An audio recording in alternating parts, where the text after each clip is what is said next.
Alors, j'avais commencé la semaine dernière à parcourir les documents relatifs à la prise de Samarcande par les Arabes en 712. Il se trouve que ces documents sont d'une extrême abondance, très précis, et au-delà de l'anecdotique, et l'anecdotique n'est pas sans intérêt parce que c'est quand même c'est très très près du vécu, ça permet de faire un certain nombre de remarques, disons, structurelles sur les conditions de la conquête.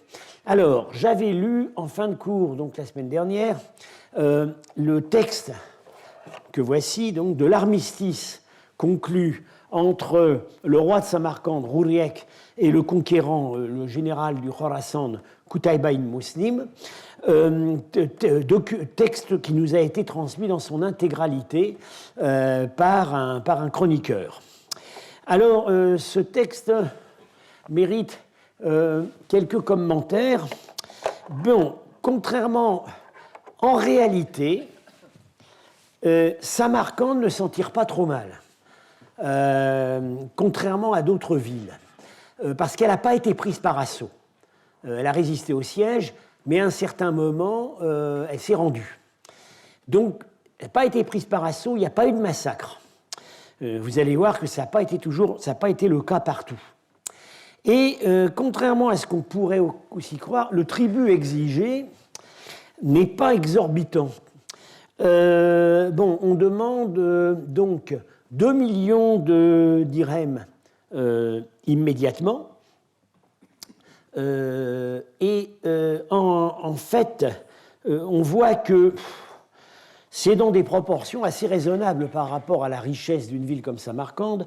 Quelques années avant, en 706, lors de la prise de la ville de Paykent, dans l'oasis de Boukhara, un marchand avait proposé de se racheter avec 5000 rouleaux de soie chinoise.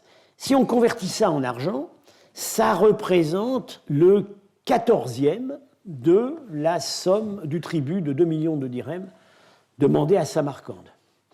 Donc on voit que un petit groupe de marchands pouvait parfaitement être capable de racheter la ville. Alors, c'est intéressant aussi pour les structures économiques parce qu'on voit que la monnaie de compte, c'est l'argent au poids.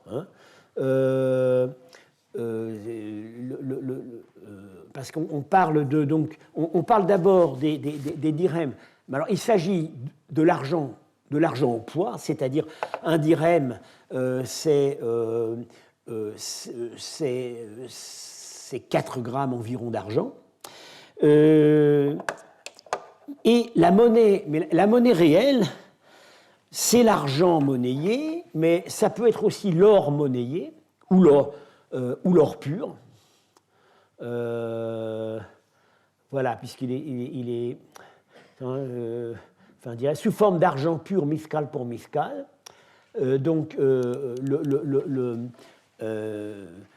L'argent monnayé est compté au poids et il a la même valeur que l'argent brut.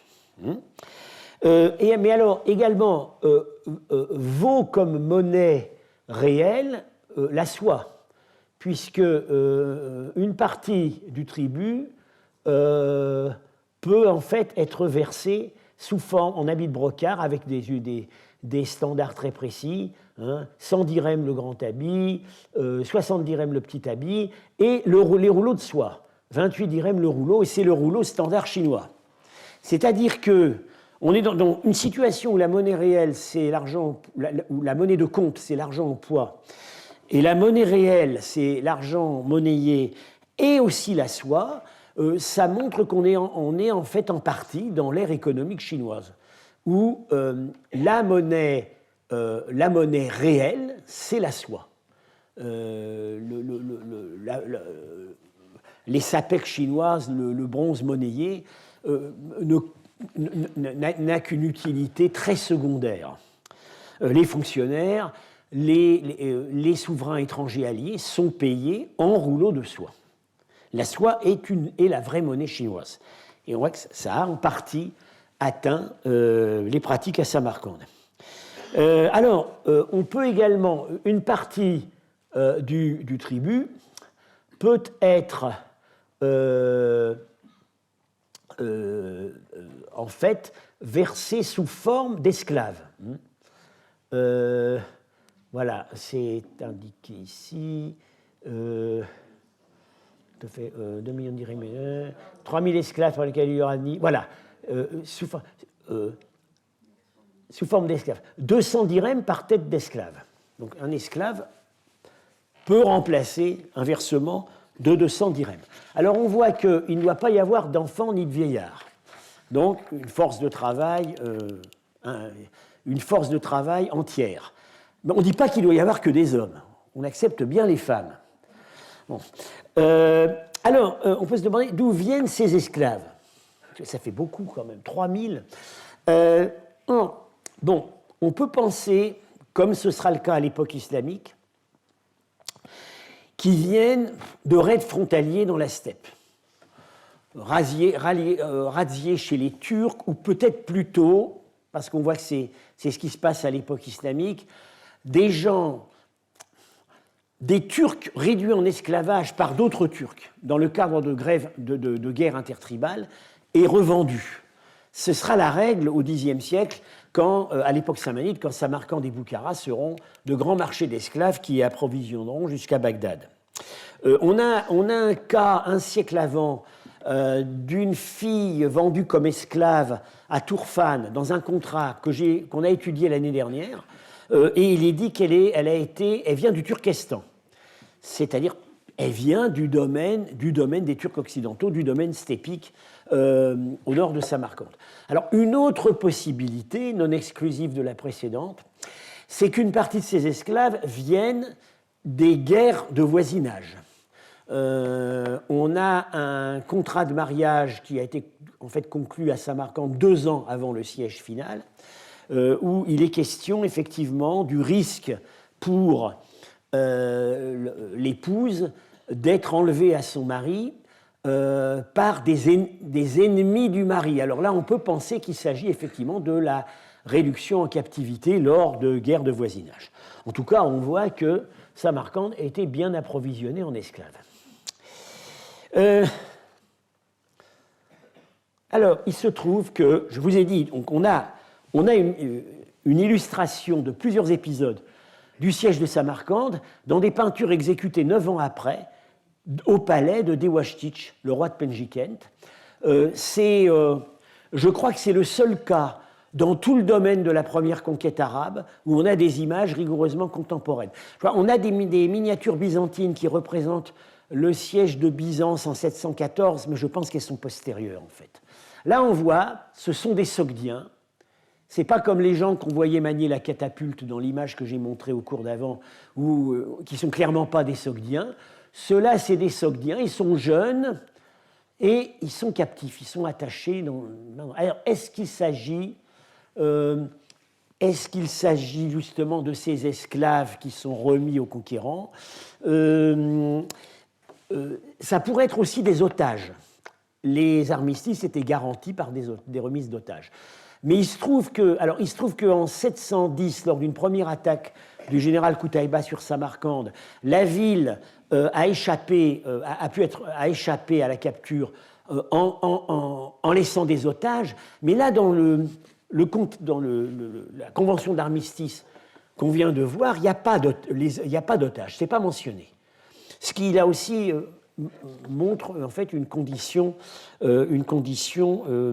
assez modérée. Et puis, mais là, c'est quelque chose sur lequel je vais être amené à revenir. En réalité, le roi Rouriac de Samarcande se tire très bien de cette affaire, parce qu'il est reconnu comme roi à Samarcande, garanti par le gouverneur du Khorasan. Alors, je vous avais expliqué à plusieurs reprises que la royauté sogdienne était contractuelle et que le roi pouvait être démis par l'Assemblée des citoyens. Là, il est garanti par la présence arabe, il s'en sort bien. Il est même garanti sur les 2 villes méridionales de Kesh et Nassaf, qui étaient des conquêtes probablement assez fragiles.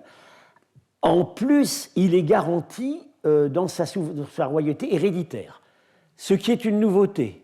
Donc, en fait, à la faveur de son acceptation de la souveraineté arabe, il accomplit un coup d'État au sein de ses propres compatriotes. Je serai amené à revenir sur ces questions du jeu très subtil qu'a joué l'aristocratie locale, qui probablement, dans certains cas, a joué la carte arabe pour assurer son pouvoir sur ses propres concitoyens dans des conditions qu'elle n'avait pas avant.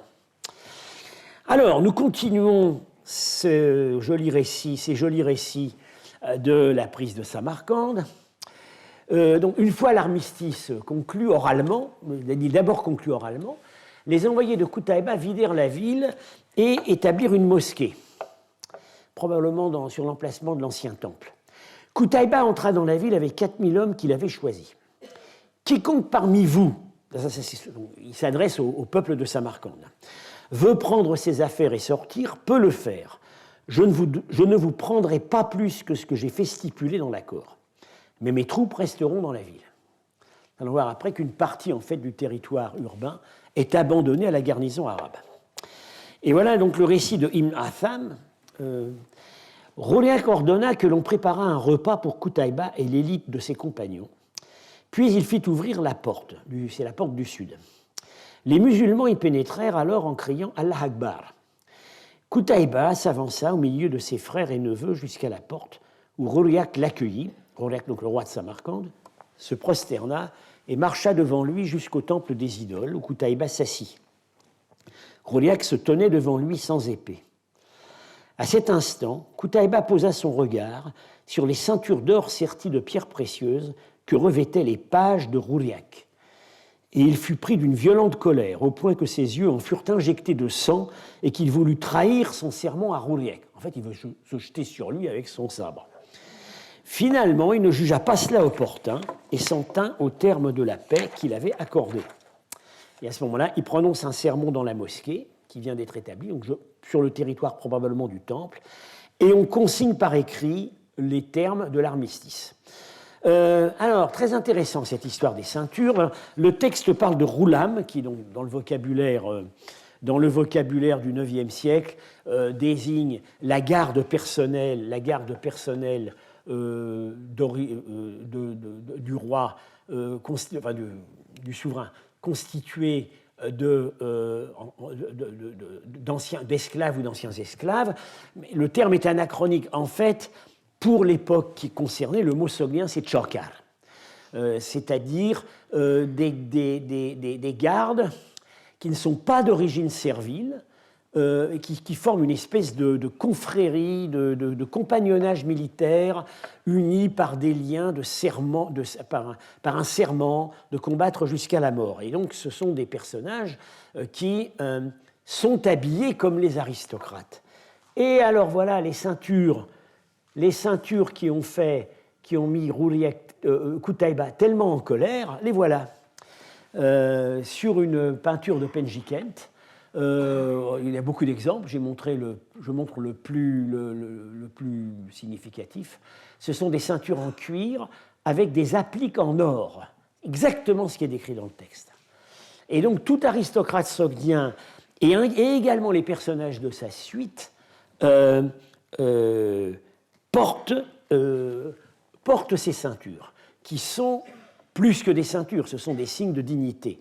Et ce que ne dit pas le texte de Ibn Atham, mais qui n'a pas dû plaire du tout à Qutaybah, c'est qu'à ces ceintures sont accrochées des dagues. Donc, le roi est désarmé, mais ses compagnons ne le sont pas. Et ça n'a pas été apprécié. Alors, on continue le récit. Quand je vous ai dit qu'il n'y avait pas besoin d'écrire un roman sur la prise de Samarcande, qu'il était déjà écrit, voilà, il suffit de prendre des extraits. On apporta à Qutaybah les idoles qui furent dépouillées et placées devant lui. Elles formaient comme un énorme édifice. Donc on est dans l'enceinte du temple et c'est probablement là qu'il a établi la mosquée. Enfin, par mosquée, il faut entendre, on a construit un mur pour indiquer la direction de la Mecque. C'est en plein air, ce n'est pas encore une mosquée véritablement monumentale qui n'apparaîtra que plus tard. Alors les idoles formaient comme un énorme édifice. Il ordonna qu'on les brûlât, mais les non-arabes lui dirent « Parmi elles se trouvent des idoles dont l'incendiaire sera détruit. » Alors par non-arabe, il faut entendre probablement, peut-être pas vraiment des Iraniens, c'est plutôt des gens des autres principautés sogdiennes qui ont participé à la curée sur Samarcande avec Qutaïba. Donc des gens, moi je dirais du Khorezm et de Boukhara. Et qui donc croient à la réalité de ces idoles qui sont typiques de la forme locale du zoroastrisme. Probablement des zoroastriens d'Iran n'auraient pas réagi de la même manière par rapport à ces idoles qui ne faisaient pas partie de leur pratique religieuse. Parmi elles se trouvent des idoles dont l'incendiaire sera détruit. Il répondit « Je les brûlerai de ma propre main ». Roliac s'avança, s'agenouilla et dit « Je te dois la loyauté ». Et oui, suite à la convention d'armistice, il est devenu, c'est pas précisé dans le texte, mais il est devenu client de son conquérant arabe, Mawali. Il est donc adopté dans la tribu de son conquérant. Et en conséquence, il doit se comporter comme quelqu'un de la même tribu que le général. Je te dois la loyauté, ne t'expose pas à ces idoles. Qutaïba demanda du feu, prit la torche dans sa main, proclama Allah Akbar et leur mit le feu. D'autres l'accompagnèrent. Des clous d'or et d'argent qu'elle contenait, ils tirèrent 50 000 miskal, 220 kilos. Donc, il faut imaginer la scène. Ce qu'il faut d'abord dire, c'est que les non-arabes qui ont déconseillé à Qutaïba qui ont annoncé à Qutaïba que les idoles allaient se venger, avaient raison. Car 3 ans après, Qutaïba va être assassiné par ses propres troupes. Les clous d'or et d'argent. Probablement, c'est ce que dit le texte, mais il faut entendre par là des clous d'or et d'argent qui clouaient des plaques d'or et d'argent. Parce qu'une partie, ces statues de culte sogdiennes, dont on a en fait retrouvé très très peu, des fragments, étaient en terre crue ou en bois. On a des fragments de statues de culte en terre crue à Penjikent. On a une idole en bois trouvée dans une grotte au Tadjikistan. Elle sera d'ailleurs à l'exposition Tadjikistan à Guimet au mois de novembre. Et ces statues étaient habillées avec des plaques en or et en argent. Et c'est ça qui a fondu et que les Arabes ont récupéré. Suite des événements, puis Qutaïba s'en retourna à Merv. Merv est le siège du gouverneur du Khorasan. Donc, c'est là où il siège. Il laissa Abdallah ben Muslim, c'est son frère, à Samarcande, avec une masse de troupes et beaucoup de matériel de guerre, lui disant « Ne laisse aucun païen franchir aucune des portes de Samarcande sans avoir un sceau sur la main. Si le sceau a séché avant qu'il ne sorte, tue-le. Si on trouve sur lui un morceau de fer ou un couteau, tue-le. Si quand tu fermes les portes la nuit, on en trouve encore un dans la ville, tue-le. » Ce qui est tout à fait remarquable, c'est que ces conditions ont été appliquées.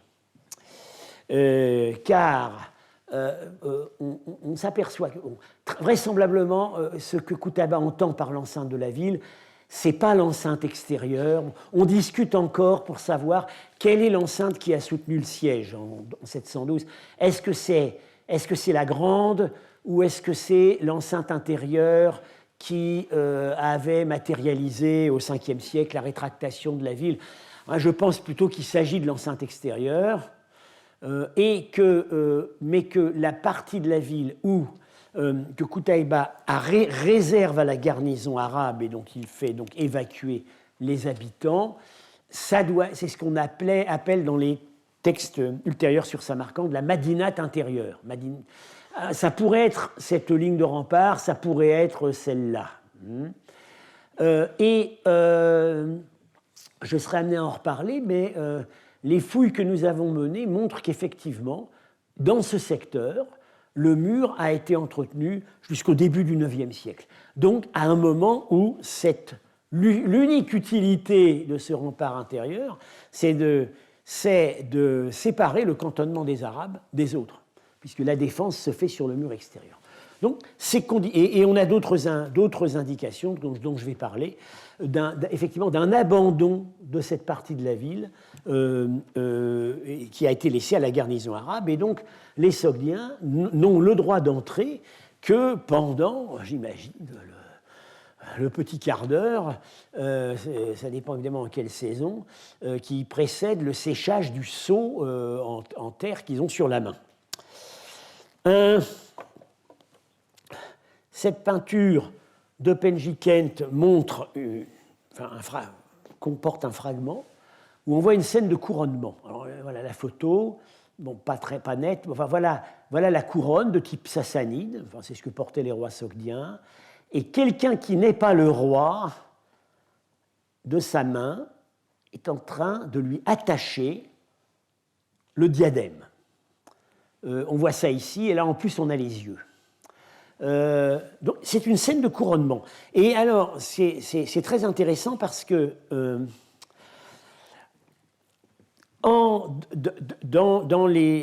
disons en pélévi, donc la langue iranienne de l'Iran à cette époque, mais c'est certainement le même usage en sogdien, l'expression monter sur le trône, ça se dit attacher le diadème.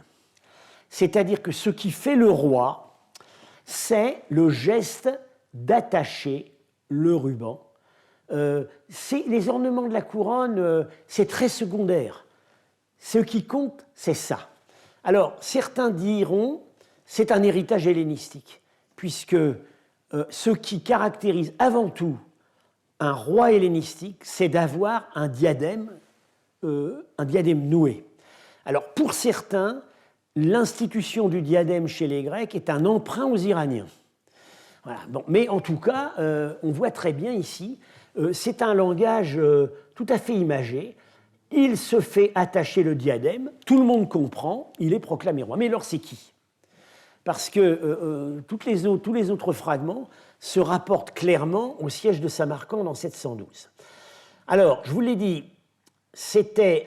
Bon, quel roi peut-on couronner à ce moment-là? Alors, ça pourrait être un rappel de la prise de pouvoir par Rouriek un an avant le siège de Samarcande, prise de pouvoir que le roi de Penji Kent, Dewashtic, considérait comme illégale parce qu'on sait qu'il avait recueilli à sa cour les fils du prédécesseur de Rouriek. Il y avait un règlement de compte, donc ça pourrait être une partie de cette narration qui remonte donc 10 ans en avant, l'usurpation de Rouriek, le siège de Samarcande par les Arabes. Ça pourrait être aussi la fin de la narration, c'est-à-dire le moment, 9 ans après, où le roi de Samarcande, qui a fait exécuter ses peintures, Dewashtic, s'est lui-même proclamé roi contre Rouriek. L'idée, ça commencerait avec le siège de Samarcande, probablement avec l'idée que Rouriek n'a pas été capable de défendre sa capitale, et avec ensuite la proclamation, 9 ans après, 8 ans après, de Dewashtic, probablement à l'été 720. On n'a pas assez pour conclure. Ce qui est sûr, c'est que au moment de la prise de Penji Kent en 722, il y a un seul décor peint sur lequel les Arabes se sont acharnés. C'est celui-là. Ailleurs, bon, il y a eu des dégradations, mais il n'y a pas de vandalisme. Ils n'ont même pas crevé les yeux. Enfin, ils n'ont pas fait ce que font normalement les gens hostiles aux images. Ce n'est pas du tout ce qui s'est passé. Mais dans le palais, ce décor peint a été buriné et on l'a retrouvé en morceaux par terre. Donc là, clairement, ce qui était représenté là ne plaisait pas aux conquérants arabes en 722. Donc ce sera peut-être un argument pour penser que ce qui est ici, c'est le couronnement de Dewashtic que les Arabes ne reconnaissaient pas.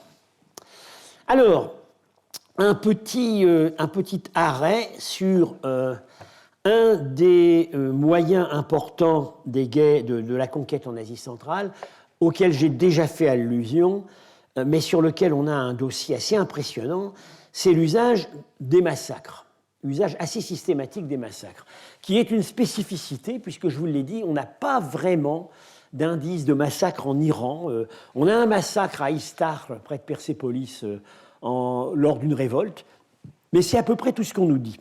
Pour l'Asie centrale, alors là, ça a été très massacreur. Alors, je commence avec un épisode qui, en fait, est arrivé en 722.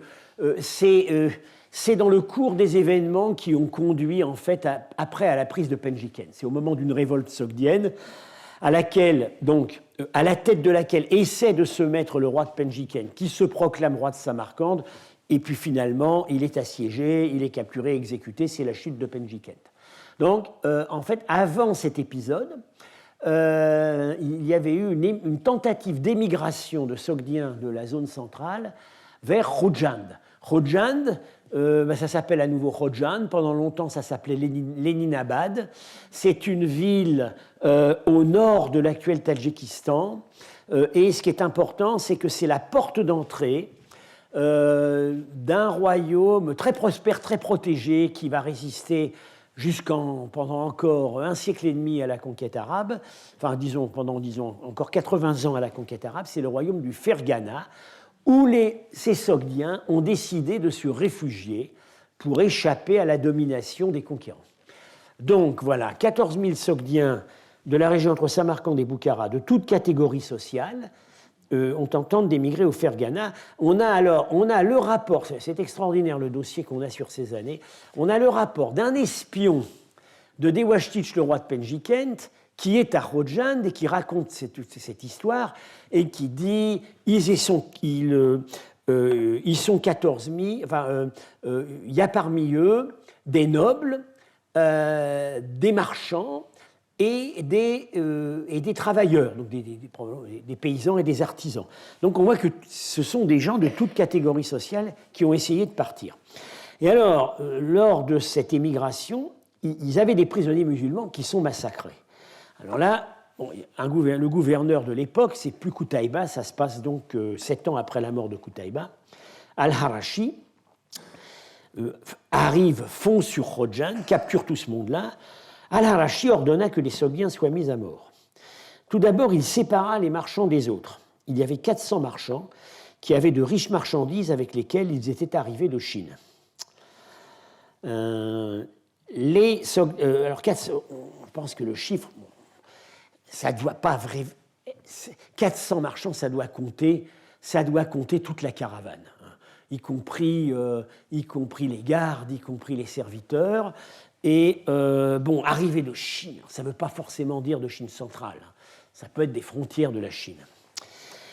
Donc là, il y avait les marchands. Alors les soldats sogdiens, on commence par les soldats, furent tués jusqu'au dernier homme. Évidemment, on commence par s'occuper d'eux. Le lendemain, Al-Harashi convoqua les paysans. Eux, on ne va pas les épargner parce qu'ils ne valent rien.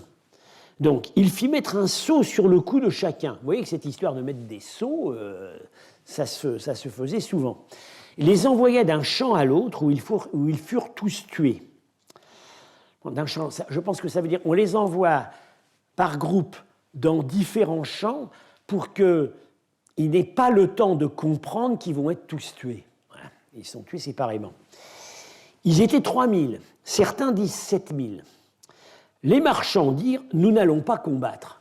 Évidemment, eux, ils ont de quoi payer. Il fit un tri, donc le gouverneur fit un tri de leurs possessions et de leurs femmes et enfants, prenant ce qu'il voulait, puis le reste est partagé entre ses troupes. Donc là, on a quand même un massacre de masse. Alors, en 727, quelques années après, il y a une nouvelle tentative d'émigration au Ferghana. Là, il s'agit de 7000 Sogdiens de Samarcande, donc c'est quand même une grosse saignée. Mais ceux-là, ils ne vont pas être massacrés. 14 ans plus tard, ils vont être autorisés à rentrer. Je serai amené à en reparler. On met en rapport cet épisode avec la reprise le moment où Penjiken se repeuple avec de riches familles qui recommencent à faire commander des peintures avec un répertoire totalement pré-islamique, pour les anciens propriétaires. Alors, ce n'est pas les seuls cas de massacres de masse et de cruauté spectaculaires. On a pire. Alors, notre ami Qutaïba, en 709, au siège de Boukhara, il a eu un triste privilège. Voilà, il a été tristement un précurseur en Asie centrale. C'est lui qui introduit la pratique de la pyramide de crâne. On dit toujours c'est les Mongols ou c'est Tamerlan. Non. Dans Narshari, on lit Qutaïba a payé chacun de ses soldats pour toute tête qu'on ramenait et il les empilait devant la ville. Qutaïba, alors par ailleurs, il a massacré, il a raflé des quantités d'esclaves, on voit ça avec le siège de Samarcande, avec lequel il se faisait bien voir du calife omeyyade parce qu'il remplissait les marchés d'esclaves en bas Irak, à Koufa et Basra. Et ces esclaves sogdiens de Qutaïba, on en retrouvera la trace après dans divers épisodes. Alors, il n'y a pas que Qutaïba. En 704, sous un prédécesseur de Qutaïba, un raid de Khorezm, un raid sans lendemain, très loin au nord. Les prisonniers sont déshabillés et meurent de froid dans le désert. L'hiver au Khorezm, c'est une chose terrible. Alors, le même Qutaïba en 708, donc 4 ans avant le siège de Samarcande, il prend une ville qui est à l'ouest de Balkh, donc nord-ouest de l'Afghanistan. Il fait crucifier la population entière, sur 25 km de long. Donc, vous imaginez, et là, quand on trouve ces indications dans les sources, généralement, voilà, c'est souvent concordant d'une source à l'autre, et on se dit, c'est la vérité. Non. Alors, il y a encore pire. Là, on n'a pas fini, on va d'horreur en horreur. Alors, en 717, donc on est 2 ans après la mort de Qutaïba, un gouverneur arabe, Yazid du Khurasan, Yazid ibn al-Muhallab, fait une campagne au Gorgan. Alors le Gorgan, c'est à la limite entre l'Asie centrale et l'Iran. C'est la province qui est au sud-est de la mer Caspienne. Alors écoutez bien ça. Il fit serment à Dieu que s'il triomphait d'eux, il ne lâcherait pas sa prise, ni ne rengainerait son épée, tant qu'il n'aurait pas mêlé leur sang à du blé, fait du pain de ce mélange et ne l'aurait mangé. Ils se soumirent à Yazid. Il captura leurs femmes et leurs enfants et fit tuer les soldats en les crucifiant sur 2 farsakh, c'est-à-dire 12 km, à gauche et à droite de la route. Même méthode que Qutaïba, ça impressionne beaucoup. C'est exactement ce qu'avait fait Crassus au moment de la répression de la révolte de Spartacus. Les bonnes inventions ne se perdent pas. On fait crucifier le long de la route. Avec ça, tout le monde a compris. En outre, il en fit amener 12 000 à la rivière du Gorgan et dit « Quiconque cherche sur eux la vengeance du sang peut en tuer autant qu'il veut. » Chaque musulman tuait jusqu'à 4 ou 5 hommes et les jetait dans la rivière, changeant l'eau en sang. Sur la rivière, il y avait un moulin, et Yazid put mêler le sang au blé moulu, et de la sorte accomplir son serment. Il fit faire du pain, le mangea, puis bâtit la ville de Gorgan. Certaines sources disent Yazid fit tuer 40 000 habitants au Gorgan. Alors on parle parfois de cannibalisme politique. Alors là, on est dans le cannibalisme tout court. Comment comprendre ces actes de cruauté extrême? Alors, on peut toujours dire, les campagnes d'Asie centrale avaient une capacité particulière à attirer des individus qui avaient des propensions sadiques personnelles. Mais au-delà de ça, on peut probablement trouver une explication plus politique. Ces campagnes, elles sont très avancées, très hasardées et très fragiles. Ces premiers conquérants font campagne sur des fronts multiples, loin de leur base. Et donc, ils n'ont pas la possibilité de laisser des garnisons nombreuses derrière eux. Le seul moyen d'éviter les rébellions, c'est de frapper par la terreur. C'est ce qu'ils font. Parce qu'on s'aperçoit que quand on pouvait se le permettre, on réprimait d'une manière plus sélective. Par exemple, encore une fois, Penjikent en 722, la fouille montre qu'on s'est contenté d'incendier les maisons, certaines maisons, pas d'autres. Donc probablement, il y avait deux clans, il y avait deux factions dans la ville, les partisans de Dewajtich, le roi de Penjikent, et des opposants qui peut-être étaient favorables aux Arabes. Et là, on a incendié que certaines des maisons. Il y a deux temples, on n'en a incendié qu'un. On se demande si le clergé du deuxième temple n'avait pas collaboré. Bien. Et on chasse temporairement les habitants qui reviendront plusieurs années après. Alors,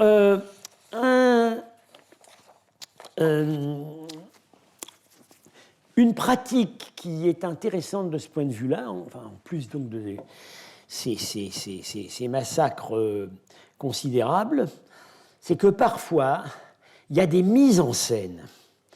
Il y a des mises en scène. Ce n'est pas seulement des massacres. Les conquérants jouent très bien des phobies religieuses, des phobies religieuses des Zoroastriens. Et en fait, d'une certaine manière, ils veulent apparaître comme les instruments de la vengeance, du mal, de la vengeance divine. Alors, on a deux exemples intéressants. Notre pauvre Dewajtich, le roi de... Donc, on va souvent parler de lui parce que, voilà, c'est le dernier souverain de Penjikent, à qui on doit quand même, c'est quand même ces archives qu'on a retrouvées au Mont Moug, les documents sogdiens, qui sont une source considérable sur ces années. Dewajtich est capturé en 722, après donc dans un château de montagne, le château où plus tard on a retrouvé ses archives.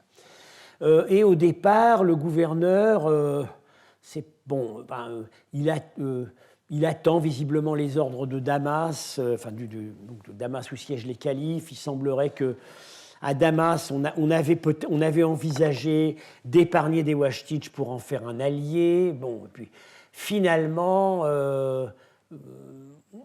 les ordres ne sont pas clairs. Le gouverneur décide d'en finir avec lui. Il le fait décapiter et son cadavre est cloué sur un naous, nous dit le texte de Tabari. Qu'est-ce qu'un naous? Un naous, c'est un mausolée zoroastrien. Alors, vous imaginez, il ne peut pas y avoir pire fin pour un zoroastrien que d'avoir son cadavre cloué sur un monument funéraire.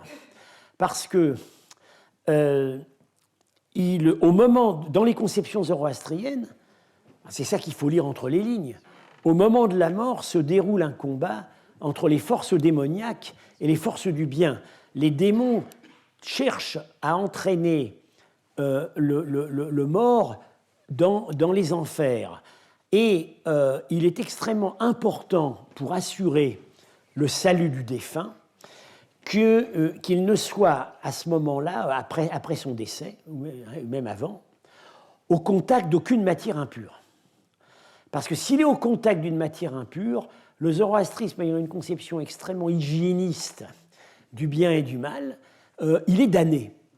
Alors c'est pourquoi, par exemple, on met le cadavre, on dépose toujours, même encore aujourd'hui chez les zoroastriens d'Iran et d'Inde, on dépose le corps sur, semble-t-il, une table en pierre. Bon, justement, pour éviter la contagion avec des forces impures. Mary Boyce m'avait raconté assez confidentiellement qu'elle avait entendu raconter que dans des vieilles familles zoroastriennes de la région de Yazd, parfois, on retirait le mourant de l'hôpital pour le ramener à la maison et le mettre sur une table, de façon à ce qu'au moment de son trépas, il ne soit pas en contact avec des forces impures. Par ailleurs, il y a cette pratique connue du regard du chien. On amène un chien autour du cadavre et le regard du chien, animal pur par excellence, va faire fuir les démons qui veulent s'emparer du corps. On allume un feu près de la tête, dans le même but. Alors du coup, tout s'explique. On cloue le corps de Dewashtich sur un monument funéraire, certes légitime, c'est un mausolée zoroastrien où on a mis les os, mais malgré tout c'est considéré comme un endroit impur. C'est pour qu'aux yeux de que ses compatriotes soient persuadés qu'il n'a aucune chance d'aller dans leur paradis. Ces conquérants étaient tout à fait instruits du fonctionnement religieux du zoroastrisme. Alors, un autre épisode très pittoresque s'est passé, alors là aussi, ça se passe très tôt, juste au début de la conquête, 650, à la fin de la conquête de l'Empire sassanide, avant le début de la conquête de l'Asie centrale, et ça se passe dans une province qui est à nouveau un peu en limite entre l'Asie centrale et l'Iran, c'est le Sistan, c'est-à-dire la province qui est aujourd'hui partagée entre le sud-ouest de l'Afghanistan et le sud-est de l'Iran. Alors, il se trouve que sur le Sistan, on a une chronique locale très, très détaillée. Alors voilà, je vais vous lire ce passage. Donc, la province est pour la première fois conquise en 650-651 par un général arabe qui s'appelle Rabi ibn Ziyad. Rabi ordonna que les morts soient couverts de tissu et qu'on fasse un tas de leurs corps, avec en haut un siège, fait lui aussi avec des corps. Visualisez la chose, une pyramide de corps, et puis en haut, on fait une petite banquette avec d'autres corps. Rabi monta et s'assit. Iran Ibn Rostam, donc le dernier gouverneur sassanide local, qui s'est rendu, arriva accompagné par les notables et par le chef des mages, donc le chef du clergé zoroastrien. Quand ils entrèrent dans le camp et s'approchèrent du tas, et virent Rabi assis de cette manière, ils descendirent de cheval et se tinrent debout. Rabi était un homme grand, à la peau sombre, avec de grandes dents et des lèvres épaisses. Et quand Iran Ibn Rostam le vit sur le tas de cadavres, il se retourna et dit à ses compagnons « On dit qu'Ahriman n'est pas visible le jour. Regardez, Ahriman est devenu visible. Il n'y a aucun doute là-dessus. » Rabi demanda ce qu'il avait dit, un interprète traduisit, et Rabi rit de bon cœur. Voilà. Alors, là, là aussi, il faut lire entre les lignes, ça renvoie à des subtilités de la théologie zoroastrienne. Ahriman, c'est le principe du mal. Hormazd, le principe du bien. Ahriman, le principe du mal. Il a, par l'intermédiaire du mitraïsme, on pense qu'il n'est pas sans avoir légué quelques traits à notre Satan. Bon. Et dans la théologie zoroastrienne, le mal est un principe immatériel. On traduit parfois spirituel, un principe immatériel. Il y a deux types de création dans le zoroastrisme. Il y a la création immatérielle, qui est dite Getig, et la création matérielle, qui est dite Menog. Et alors, en fait, le mal n'existe que comme un principe immatériel. Le mal n'a pas d'existence physique.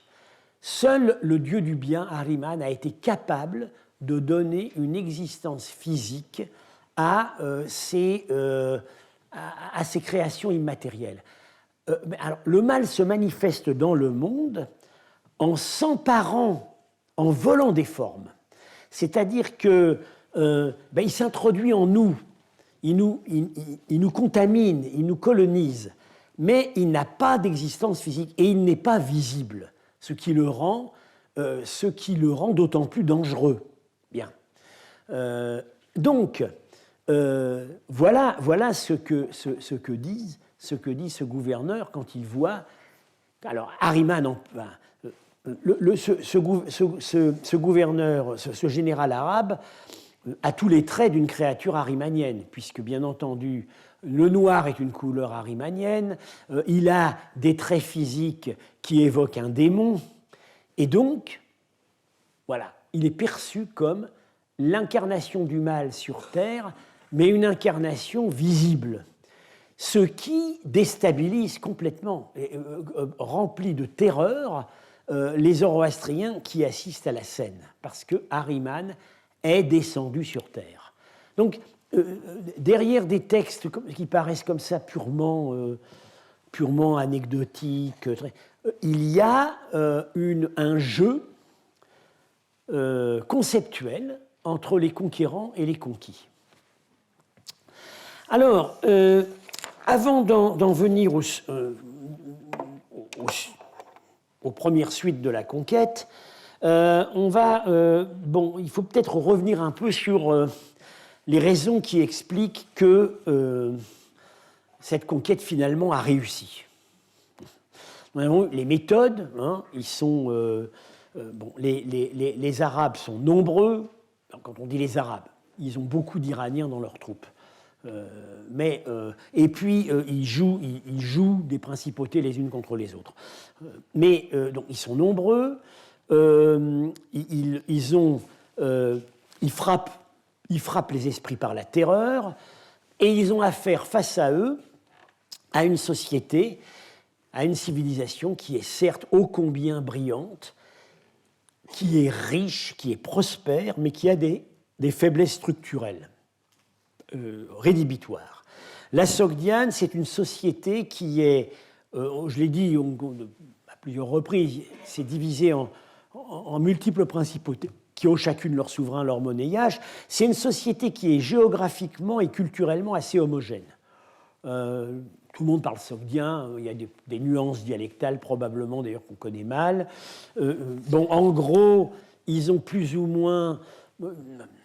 leur religion locale, c'est cette forme de zoroastrisme très polythéiste, avec des dieux qui sont représentés sous forme anthropomorphe, et on retrouve plus ou moins les mêmes dieux d'un bout à l'autre, mais politiquement, c'est une société extrêmement fracturée. Et il y a depuis toujours des rivalités mortelles entre les principautés. Ça rappelle tout à fait un autre univers qui était culturellement, religieusement et linguistiquement homogène et politiquement terriblement fragmenté, c'est la Grèce antique, évidemment. Mais en Grèce, comment est-ce que ça s'est terminé ? C'est la Macédoine qui a mis l'ordre. Donc un peuple demi-grec. Et en Sogdiane, ce n'est pas les Sogdiens qui ont mis de l'ordre, c'est les conquérants arabes. C'est l'arrivée d'une nouvelle culture et d'une nouvelle religion. Voilà la différence. Alors, je vous l'avais dit aussi à plusieurs reprises, les Sogdiens, depuis toujours, ont sous-traité leur défense collective aux empires de la steppe. En l'occurrence, à cette époque, c'est l'empire turc, ou plutôt ce qui en reste, puisqu'il s'est trouvé démantelé à partir de 660. Alors, là, il y a des tentatives, des appels au secours répétés à ceux qui ont triomphé de l'Empire turc, c'est-à-dire les Chinois. Je vous ai cité la fois précédente cette lettre de 718 où Ruriek, le roi de Samarcande, qui a été donc ville conquise 6 ans avant, et un ensemble d'autres princes sogdiens s'adressent à l'empereur de Chine pour lui demander d'intervenir. Bon. Mais les Chinois ne vont jamais être en état d'intervenir.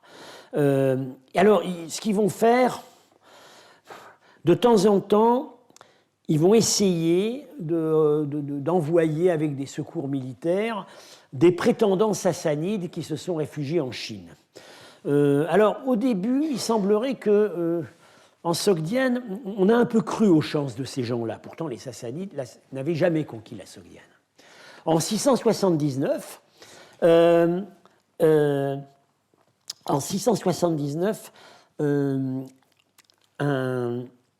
un prétendant qui s'appelle Narsé, qui est le petit-fils du dernier roi sassanide,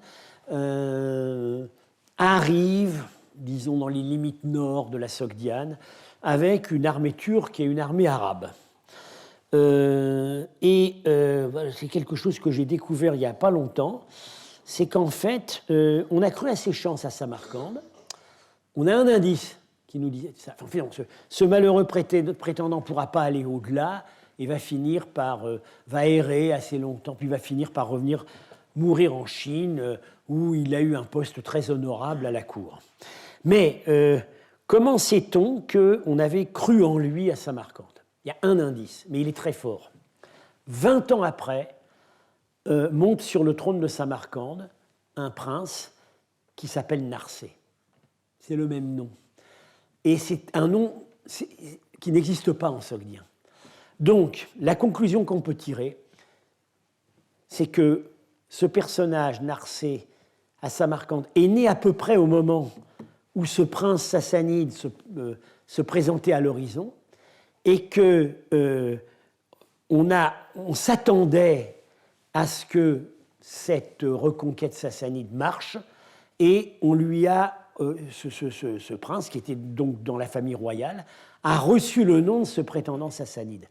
20 ans après, il monte sur le trône, il n'y a plus de prétendant sassanide, mais lui, il s'appelle toujours Narsé. Bon. Mais alors, on voit que, au bout d'un certain temps, les Sogdiens, qui étaient quand même des gens réalistes, ont compris que ces malheureux prétendants ne représentaient plus rien.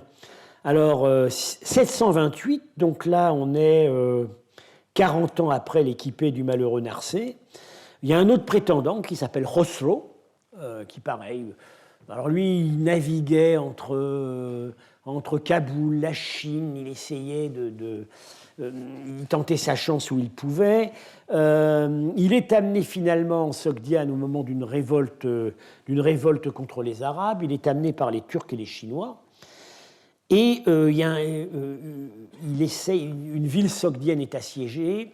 Une ville en fait de Sogdiens, collaborateurs des Arabes, est assiégée par les Turcs.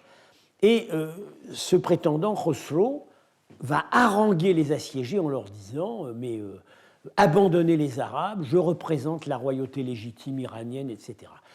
Il se fait éconduire, parce que là, il ne représente plus rien.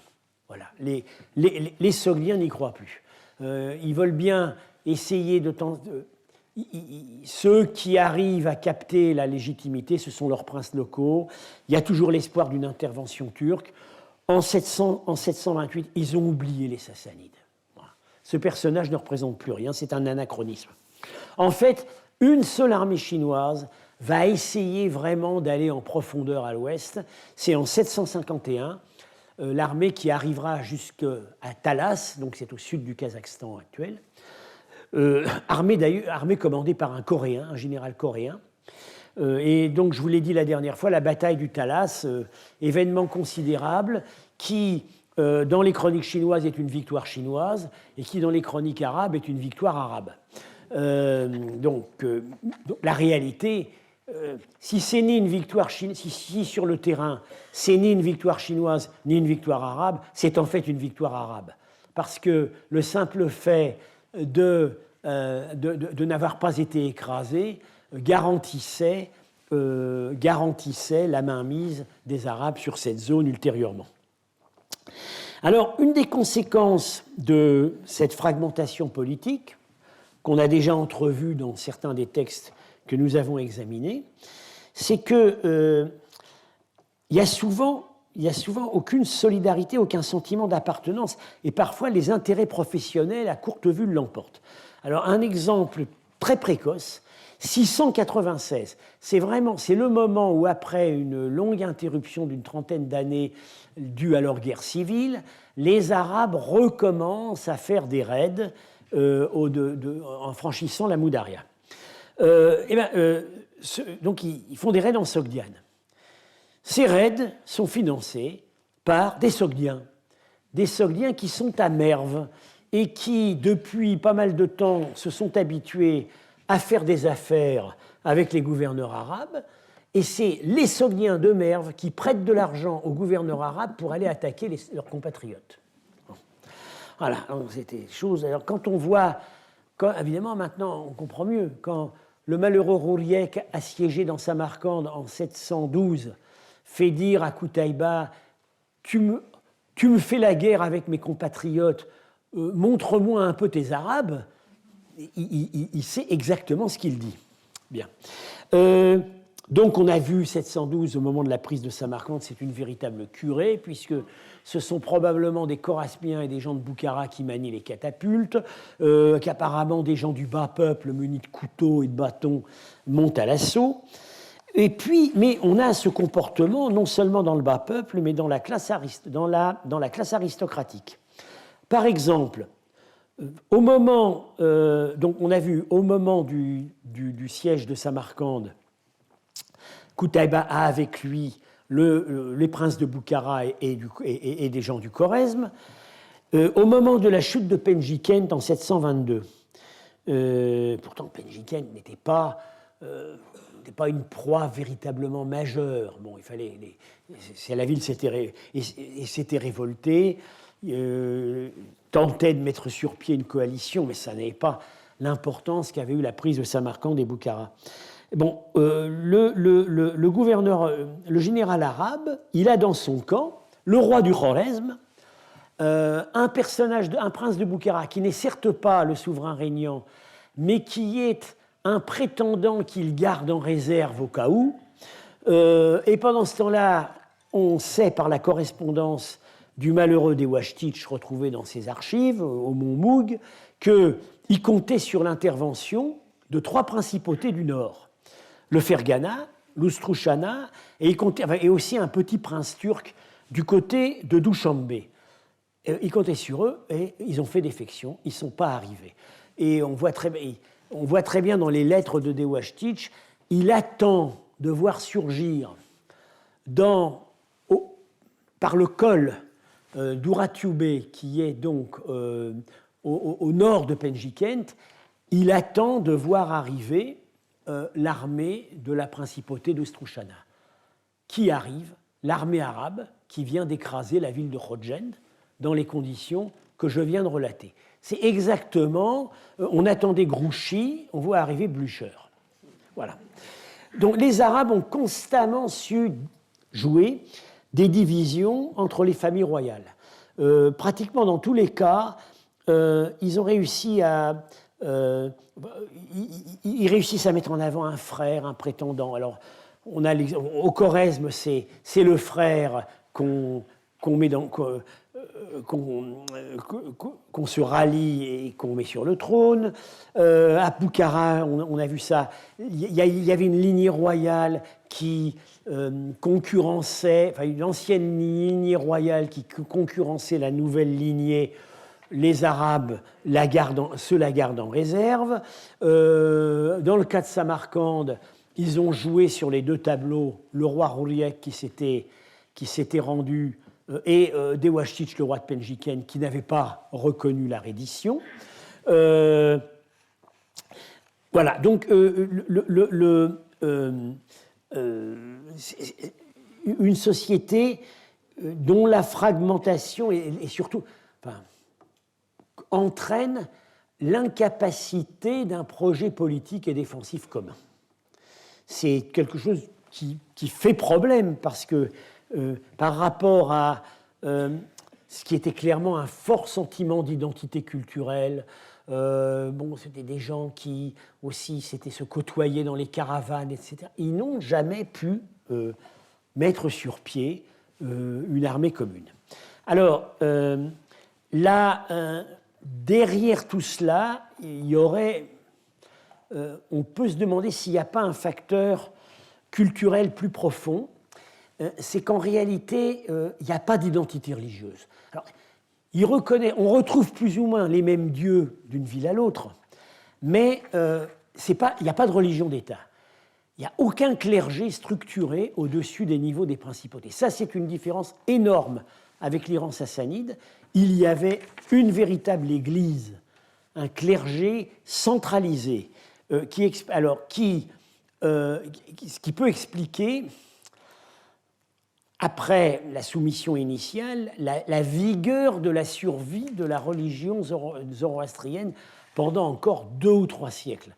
Ce clergé centralisé a été capable de négocier avec les califes un statut relativement privilégié, pas tout à fait au même niveau que celui accordé aux Juifs et aux chrétiens, mais enfin tout de même un statut de religion du livre, dans certains cas, pour leur corps En Sogdiane, il semblerait qu'il n'y a aucun clergé d'État, aucune hiérarchie cléricale. C'est quelque chose, je renvoie à des études récentes par Michael Schenkar qui a très finement analysé ce phénomène. Alors ça explique un paradoxe, c'est que la seule religion d'Asie centrale qui n'a pas survécu à la conquête arabe, sinon très modestement et dans des formes dégradées, c'est la religion locale. Le zoroastrisme dit national de l'Asie centrale, enfin, la forme particulière du zoroastrisme, avec donc encore une fois cette importance des images de culte, d'une certaine pompe qu'on ne retrouve pas dans le zoroastrisme iranien, ce zoroastrisme-là, il disparaît. Et quand on nous parle plus tard, à l'époque islamique, de zoroastriens, eh ben, ce sont des gens, en fait, qui se sont mis sous la coupe des zoroastriens d'Iran. La religion locale, elle n'a pas survécu, elle a disparu. Alors que les chrétiens, les juifs survivent très bien et très longtemps, et que même dans les régions où le bouddhisme était bien implanté, il résiste également longtemps. En Bactriane, le bouddhisme résiste jusqu'au moins le milieu du 8e siècle, et à Bamiyan et à Kaboul, on a maintenant la preuve archéologique qu'il y a encore des monastères bouddhiques richement dotés jusque vers l'an 1000, alors que depuis assez longtemps, ces deux royaumes sont nominalement sous des souverains musulmans. Pourquoi? La différence, c'est que les juifs sont structurés par le rabbinat, les chrétiens ont une église, les bouddhistes ont des ordres monastiques, les zoroastriens sogdiens, ils n'avaient rien d'autre que leur culte civique, familial, au niveau local. Ils n'ont jamais formé une structure intégratrice. Voilà un peu les réflexions qu'on peut faire sur le paradoxe tout de même de cette conquête qui, encore une fois, est liée en grande partie à la vigueur, au nombre et aux méthodes terribles des conquérants, mais aussi à une considérable défection du camp d'en face. Voilà, alors la semaine prochaine, nous aborderons les suites immédiates de la conquête, les réaménagements de l'espace urbain, du décor monumental, etc. Je vous remercie.